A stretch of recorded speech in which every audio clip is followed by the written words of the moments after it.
السلام عليكم ورحمة الله وبركاته. الحمد لله والصلاة والسلام على أشرف رسول الله وعلى آله وصحبه أجمعين. أما بعد.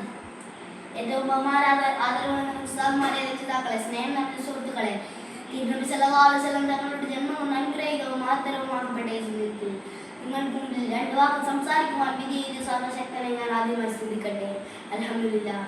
ഈ പുണ്യമാക്കപ്പെട്ട ദിനത്തിൽ എത്ര തന്നെ പറഞ്ഞാലും മതി വരാത്ത റസൂൽ സല്ലല്ലാഹു അലൈഹി വസല്ലമയുടെ മധുകളിൽ ചില കാര്യങ്ങൾ പറയാൻ ഞാൻ ആഗ്രഹിക്കുന്നു. ആദ്യം തൗഫീഖ് നൽകുമാറാവട്ടെ. ആമീൻ. സൂര്യചന്ദ്രന്മാരടക്കം കോടാനുകോടി നക്ഷത്രങ്ങളും ഗ്രഹങ്ങളും ഉപഗ്രഹങ്ങളും വെട്ടിത്തിളങ്ങുന്ന അത്ഭുതകരമായ ഈ ലോകത്തിന്റെ സൃഷ്ടിക്ക് കാരണമാണ് അല്ലാഹു സുബ്ഹാനഹു വ തആല നമ്മെ പഠിപ്പിക്കുന്നു, നബിയെ, അങ്ങില്ലാതിരുന്നെങ്കിൽ ഈ ലോകത്തെ പോലും സൃഷ്ടിക്കില്ലായിരുന്നു എന്നാണ്. സഹോദരങ്ങളെ, അവസാനം ലോകത്തോട് വിട പറയുന്ന സമയം പോലും ഉമ്മത്തി ഉമ്മത്തി എന്ന് മന്ത്രിച്ച് പറഞ്ഞ ആ മുത്തറസൂലിനെ അതിരറ്റ് സ്നേഹിക്കൽ നാം ഓരോരുത്തരുടെയും ബാധ്യതയാണ്.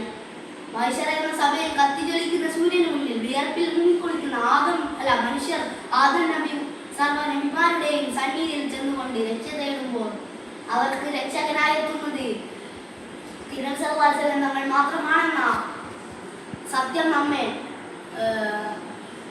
ആവേശഭരിതരാക്കുന്നു.